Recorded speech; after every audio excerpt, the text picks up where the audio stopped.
El aire en nuestra casa se sentía denso, como si cada pared estuviera sudando un secreto que yo aún no podía nombrar. Eran las 6 de la tarde de un martes gris en la ciudad. El sonido de la lluvia golpeando suavemente el cristal del ventanal era lo único que llenaba el silencio del salón. Me quedé allí, de pie, mirando cómo las gotas resbalaban y se unían unas con otras, formando hilos de agua que parecían lágrimas mecánicas. ¿Elena? Llamé, pero mi voz sonó extraña, casi como un susurro roto. No hubo respuesta, solo el zumbido del refrigerador en la cocina y el tic-tac metálico del reloj de pared. Elena siempre llegaba a las 5:30. Su horario en la oficina central del banco era estrictamente de 8 a 5, y el trayecto no duraba más de 20 minutos. Pero últimamente, el tráfico parecía haberse convertido en su excusa universal. Me senté en el sofá de cuero frío. Mis dedos tamborileaban rítmicamente sobre mi rodilla. Estaba tratando de convencerme de que era un paranoico. Es el trabajo, Marcos, es el fin de trimestre, me decía a mí mismo. Pero los pequeños detalles eran los que me estaban carcomiendo el alma. Escuché el sonido de un motor acercándose por la calle.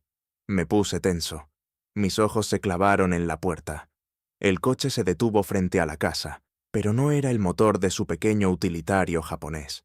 Era un sonido más profundo, más caro. Un rugido sordo que vibraba en el asfalto. Me asomé con cuidado por la cortina, apenas 1 centímetro. Un sedán negro, de cristales tintados y reluciente a pesar de la lluvia, estaba estacionado justo en la entrada. Vi la puerta del copiloto abrirse. Elena bajó. Se arregló el abrigo de lana gris con un movimiento rápido de hombros y se pasó la mano por el pelo, acomodándose un mechón detrás de la oreja. Se quedó allí un segundo, mirando hacia el interior del coche. No pude ver quién conducía, solo una silueta oscura, una sombra que parecía ocupar todo el espacio del vehículo. Elena sonrió. No era la sonrisa cansada que me dedicaba a mí cuando llegaba a casa. Era una sonrisa eléctrica, juguetona, con los labios apretados como si guardara un dulce prohibido. El coche arrancó lentamente, desapareciendo en la bruma de la tarde, y ella caminó hacia la puerta principal. Escuché el sonido de las llaves girando en la cerradura. El clic metálico resonó en mi pecho como un disparo. «Hola, amor. Ya llegué», dijo ella, con una voz demasiado animada, demasiado brillante para el día tan oscuro que hacía fuera. Entró al salón dejando una estela de un perfume que yo no reconocía. No era su fragancia floral de siempre. Era algo más intenso, con notas de madera y especias, algo que olía a oficina de lujo, a dinero y a pecado. «Te trajeron en coche», dije, tratando de que mi voz sonara casual, sin mirarla. Sentí cómo se congelaba por una fracción de segundo. Fue casi imperceptible, un ligero cambio en su respiración, un titubeo en el sonido de sus tacones sobre la madera. «Ah, sí», respondió, dejando el bolso sobre la mesa del comedor. El coche de Lucía se averió y el director, el señor Valenzuela, tuvo la amabilidad de acercarnos a varias personas del departamento. Como vivo más cerca, me dejó al final. Un caballero, de verdad. Se acercó a mí y me dio un beso rápido en la mejilla. Su piel estaba fría, pero sus mejillas tenían un ligero rubor. «¿El señor Valenzuela?», pregunté, girándome para verla a los ojos. Ella evitó mi mirada, buscando algo en su bolso. «¿El director general regional? ¿Ese que sale en las revistas de finanzas?» «Él mismo. Es un hombre muy trabajador, Marcos. A veces se queda hasta tarde con nosotros para supervisar los cierres. No es el típico jefe que se queda encerrado en su oficina de cristal». «Ya veo», murmuré. Durante la cena, el silencio fue nuestro tercer invitado. El único sonido era el roce de los tenedores contra la porcelana de los platos. Elena estaba absorta en su teléfono. Sus dedos volaban sobre la pantalla táctica, y de vez en cuando, una pequeña chispa de luz se reflejaba en sus pupilas. Sonreía levemente, un gesto involuntario, y luego fruncía el ceño, como si estuviera concentrada en algo muy importante. ¿Pasa algo en el banco?, pregunté, dejando el tenedor a un lado. Ella dio un pequeño salto, casi dejando caer el teléfono. ¿Eh? No, no. Solo correos de última hora. Ya sabes cómo es Valenzuela. Es un perfeccionista. Quiere los informes de riesgo para mañana a primera hora. Son las 9 de la noche, Elena. El dinero no duerme, Marcos, dijo ella con una risita nerviosa, guardando el móvil en el bolsillo de su pantalón. Esa noche, cuando ella se quedó dormida, me quedé mirando el techo en la oscuridad. Su respiración era tranquila, rítmica. Parecía tan inocente bajo la luz de la luna que se filtraba por las persianas. Pero mi instinto, esa voz interna que nunca se equivoca, me gritaba que algo estaba podrido. Me levanté con cuidado, tratando de no hacer crujir las maderas del suelo. Fui al salón, donde ella había dejado su bolso. Mi corazón latía tan fuerte que temía que despertara a los vecinos. Mis manos temblaban mientras buscaba el teléfono. Estaba bloqueado, por supuesto.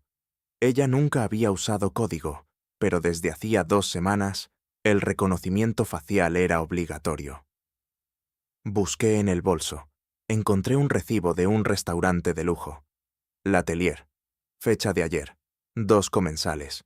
Una botella de vino de $300. Mi estómago se revolvió.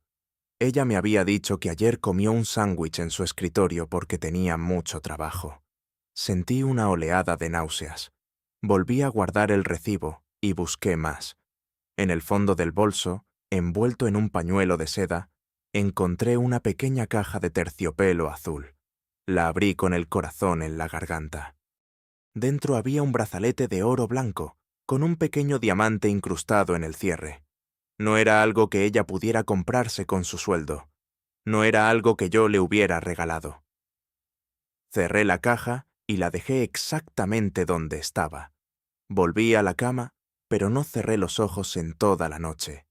Los días siguientes fueron un descenso lento al infierno de la sospecha.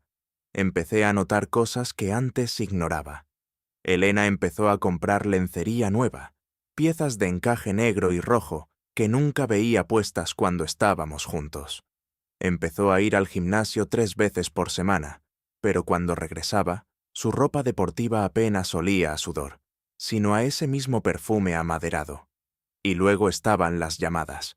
Llamadas que ella contestaba en el baño, con el grifo abierto para que el sonido del agua camuflara su voz. Yo me pegaba a la puerta, conteniendo el aliento, tratando de descifrar sus susurros. Sí, yo también. No puedo esperar al viernes. La oí decir un jueves por la noche. Su voz era suave, cargada de una intimidad que me quemaba los oídos. Él no sospecha nada. Cree que estoy en el curso de capacitación. Te quiero. Él no sospecha nada. Esas palabras se clavaron en mi cerebro como clavos ardientes. Decidí que no podía seguir así. Tenía que saber la verdad, por dolorosa que fuera. El viernes, Elena me dijo que tendría que quedarse a dormir en un hotel cerca de la convención bancaria que se celebraba a las afueras de la ciudad. Dijo que las sesiones empezaban a las 7 de la mañana y que no quería conducir de madrugada. Claro, entiendo, le dije, fingiendo una sonrisa de apoyo. Te vendrá bien descansar. En cuanto salió de casa con su maleta pequeña, yo ya estaba en mi coche, estacionado a 2 manzanas de distancia. La vi salir, pero no se dirigió hacia la autopista. Se dirigió hacia el centro, hacia el sector financiero más exclusivo. La seguí manteniendo una distancia prudencial. Mi coche es gris, aburrido, invisible. Ella no se dio cuenta. La vi entrar en el estacionamiento subterráneo de un edificio de apartamentos de gran lujo. No era un hotel, era un complejo residencial donde solo vivían los magnates de la ciudad. Aparqué fuera y esperé. Mis manos apretaban el volante con tanta fuerza que los nudillos se me pusieron blancos. Pasaron 10 minutos, 15. Luego vi salir de nuevo el sedán negro que la había traído a casa aquel martes. Esta vez, el conductor bajó para abrir la puerta de una de las entradas laterales. Era él, Ricardo Valenzuela, alto, de unos 50 años, con el cabello canoso perfectamente peinado y un traje que costaba más que mi coche. Se movía con la confianza de un hombre que es dueño de todo lo que pisa. Elena salió del edificio. Ya no llevaba el traje de oficina. Llevaba un vestido rojo, ajustado, que le llegaba por encima de las rodillas. Se veía hermosa, y esa belleza me dolió más que cualquier insulto. Él la tomó por la cintura, la atrajo hacia sí y la besó en plena calle, con una posesividad que me hizo querer salir del coche y gritar. Pero no lo hice. Me quedé allí, grabando todo con mi teléfono. Mis manos no temblaban ahora, estaban frías como el hielo. Los seguí hasta un club privado, uno de esos lugares donde necesitas una membresía de 5 cifras solo para cruzar la puerta. Me quedé fuera, viendo cómo el aparcacoches se llevaba el sedán negro. Sabía que se quedarían allí horas. Era el momento. Si quería pruebas definitivas, necesitaba entrar en ese apartamento. Elena me había mencionado una vez que Valenzuela tenía una oficina personal en ese edificio. Utilicé una táctica vieja. Entré en el vestíbulo del edificio unos minutos después, fingiendo ser un repartidor de comida premium. Llevaba una gorra baja y una bolsa térmica que tenía en el maletero. El conserje, distraído con una llamada telefónica, apenas me miró cuando le dije que iba al piso 12, el ático. «Pase, pero deje la comida en la puerta si no contestan», dijo, sin quitar la vista de su monitor. El ascensor subió en un silencio casi absoluto. El piso 12 era un pasillo alfombrado con luces tenues. Llegué a la puerta del ático. Estaba cerrada, pero sabía que Elena tenía un juego de llaves de repuesto de emergencia en su maleta. ¿Y si había una copia en el apartamento? No, eso era estúpido. Sin embargo, me fijé en la cerradura electrónica. Recordé algo que Elena me dijo una vez sobre la obsesión de su jefe con la numerología. Su número de la suerte es el 0808, el día que fundó su primera empresa. Tecleé 0808, un pitido electrónico, y la puerta se abrió con un suspiro de aire acondicionado. Entré al apartamento. Era un monumento al ego. Mármol negro, obras de arte abstractas, una vista panorámica de la ciudad que te quitaba el aliento. Pero no estaba allí para admirar la decoración. Fui directo al dormitorio principal. El olor a ellos dos impregnaba la habitación. Sobre la cama, la maleta de Elena estaba abierta. Empecé a revisar sus cosas. Encontré su diario de trabajo, pero entre las páginas no había notas de finanzas. Había fotos. Fotos de ellos dos en una playa tropical. Fotos de ella desnuda en este mismo dormitorio, sonriendo a la cámara con una felicidad que nunca me mostró a mí. Y entonces encontré algo que me detuvo el corazón. Una carpeta de cuero con el sello del banco. La abrí. Eran documentos de transferencias bancarias. Miles, cientos de miles de dólares moviéndose de cuentas fantasmas hacia una cuenta a nombre de Elena. No era solo una aventura, era un fraude. Ella estaba ayudando a Valenzuela a lavar dinero del banco. Escuché un ruido en el pasillo exterior. Voces. Risas.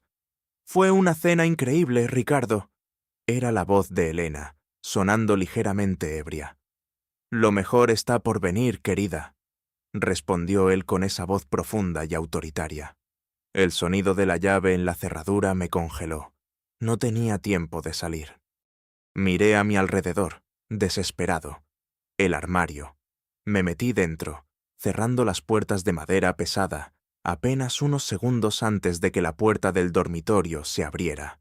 A través de la rendija de las puertas del armario, los vi entrar. Él la tenía contra la pared, besándola con una intensidad feroz. «¿Estás segura de que tu marido no sospecha?», preguntó Valenzuela, deteniéndose un segundo para quitarse la chaqueta. Elena soltó una carcajada que me heló la sangre. «Marcos, por favor, Ricardo. Marcos es un pobre hombre. Es tan predecible que duele. Cree que estoy en una conferencia.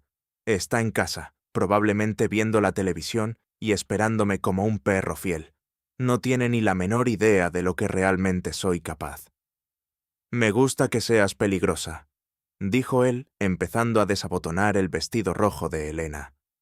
Soy lo que tú me hiciste, susurró ella. Y cuando terminemos con el último movimiento de las cuentas el lunes, Marcos será el que pague los platos rotos.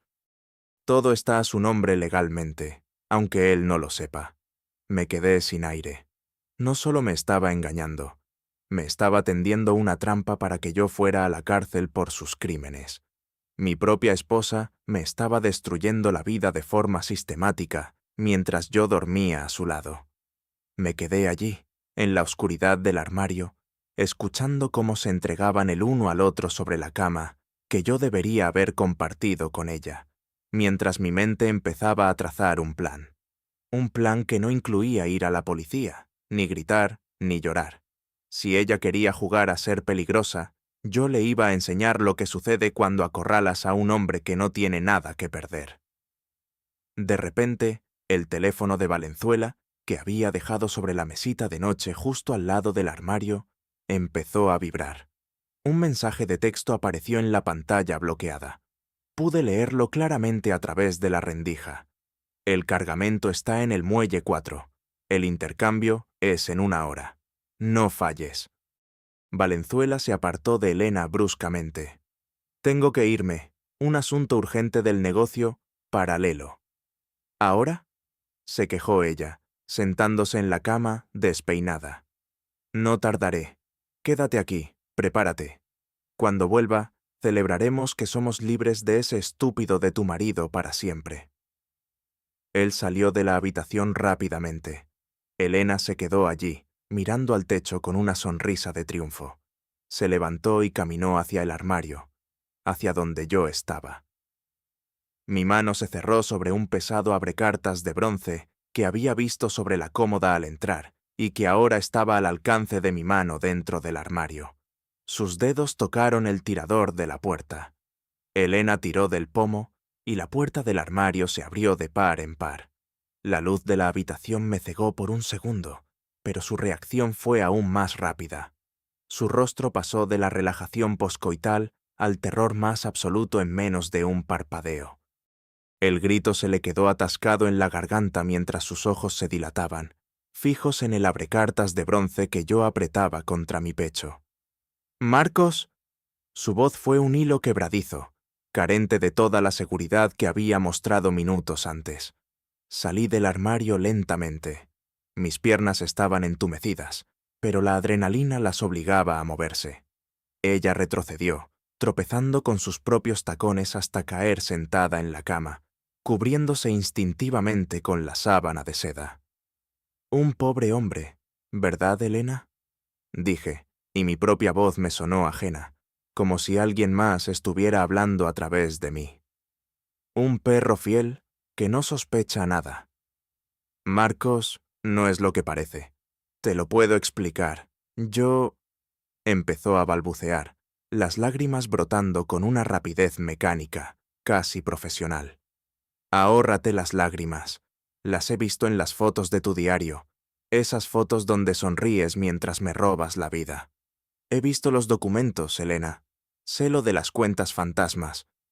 Sé que el lunes mi firma aparecerá en un fraude millonario. El color desapareció por completo de su cara. La máscara de esposa arrepentida se desmoronó, dejando ver algo mucho más oscuro debajo. Se secó las lágrimas con un gesto violento y su mirada se volvió fría, calculadora. Si lo sabes todo, entonces sabes que ya es tarde, dijo ella, levantándose con una dignidad gélida, ignorando su desnudez. Ricardo tiene el control de todo el sistema bancario. Los papeles están firmados. Los registros digitales te señalan a ti. Si me pasa algo, si intentas denunciarnos, irás a prisión por el resto de tus días. Él tiene abogados, jueces y policías en su nómina. ¿Qué tienes tú? ¿Un abrecartas? Caminé hacia la mesita de noche y tomé el teléfono de Valenzuela, que él había olvidado en su prisa.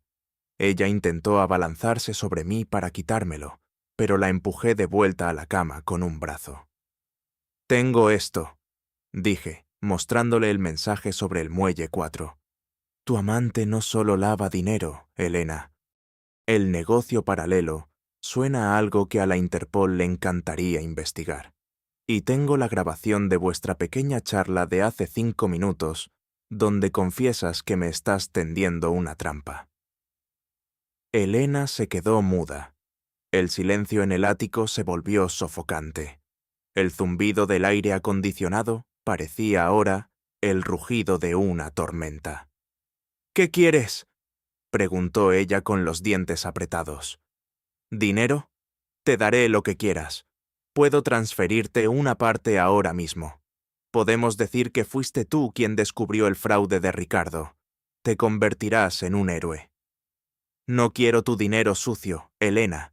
Quiero justicia. Pero no la justicia de los tribunales que vuestro jefe controla». En ese momento, el teléfono en mi mano vibró. Era una llamada de Ricardo. Lo puse en altavoz. «Elena». La voz de Valenzuela sonaba agitada. Se escuchaban sirenas de fondo. «Maldita sea, contesta». El muelle era una trampa. Alguien dio un soplo a la Policía Federal. «No vuelvas al apartamento. Vete de la ciudad ahora mismo. Me dirijo al helipuerto. Mueve el dinero a la cuenta final ya». Colgué antes de que pudiera decir nada más. Miré a Elena. Ella estaba temblando, pero no de miedo por mí, sino por la pérdida de su castillo de naipes. «Parece que tu caballero andante está en problemas», comenté con una sonrisa amarga. «Y ahora, tú y yo vamos a tener una conversación muy larga mientras esperamos a que lleguen los federales. He enviado tu ubicación y las pruebas de las transferencias a un contacto en la fiscalía hace exactamente 3 minutos». «¡Nos hundirás a todos!», gritó ella, lanzándose hacia la puerta principal. «Si yo caigo, tú vienes conmigo. Los documentos tienen tu nombre». «Que vengan», dije con calma, sentándome en el lujoso sofá de cuero. «Prefiero estar en una celda sabiendo que te quité todo, a vivir un día más siendo el títere de tu farsa». Pero el destino, o quizás la oscuridad de esta historia, tenía un giro más preparado. Elena no llegó a la puerta. Se detuvo en seco al ver que la cerradura electrónica parpadeaba en rojo. Un gas blanquecino empezó a salir por las rejillas de ventilación del ático. Valenzuela no solo era un estafador, era un hombre que no dejaba cabos sueltos. Al fallar el negocio del muelle, había activado un sistema de limpieza remota que probablemente ni Elena conocía. «¿Qué es esto?», tosió ella, golpeando el cristal blindado del ventanal. «Ricardo, ábreme. Soy yo». «Él no va a abrir, Elena», dije, sintiendo como mis propios pulmones empezaban a arder. «Para él, tú solo eres otra cuenta que hay que cerrar, un activo que se ha vuelto un riesgo». Me levanté con dificultad. El mareo era instantáneo. Elena cayó de rodillas, arañándose la garganta, buscando un aire que ya no existía. Me acerqué a ella y me senté en el suelo a su lado. La miré a los ojos, que ahora estaban inyectados en sangre y llenos de una súplica muda. «¿Sabes qué es lo más gracioso?», le susurré al oído mientras la visión se me nublaba. «Que yo no llamé a la policía. El soplo en el muelle lo dio el propio Ricardo para deshacerse de sus socios. Y yo solo quería que pasaras tus últimos minutos, sabiendo que nada de lo que hiciste valió la pena». Elena intentó hablar, pero solo salió un estertor ronco. Su mano, esa mano que tantas veces acarició mi rostro con falsedad, se posó sobre la mía una última vez, apretándola con la fuerza de la desesperación. «Nos vemos en el infierno, amor», fueron mis últimas palabras antes de que la oscuridad nos tragara a ambos. Horas después, los periódicos abrirían con un titular impactante: «Tragedia en el ático. Director de banco huye tras suicidio colectivo de su esposa y su marido por fraude millonario». Valenzuela nunca fue atrapado. Se dice que vive en una isla privada, lejos de la justicia. Pero a veces, en el silencio de sus noches de lujo, jura escuchar el sonido de un abrecartas de bronce golpeando contra un suelo de mármol, y la risa de un hombre que, al final, decidió que si no podía tener la verdad, se conformaría con el olvido compartido. La última toma de la cámara del edificio mostró algo que la policía nunca pudo explicar. Antes de que el gas llenara la habitación por completo, Marcos no parecía asustado. Estaba sonriendo, sosteniendo la mano de su esposa, como si estuvieran de nuevo en su primera cita, esperando el final del acto en un teatro donde todos los personajes eran culpables.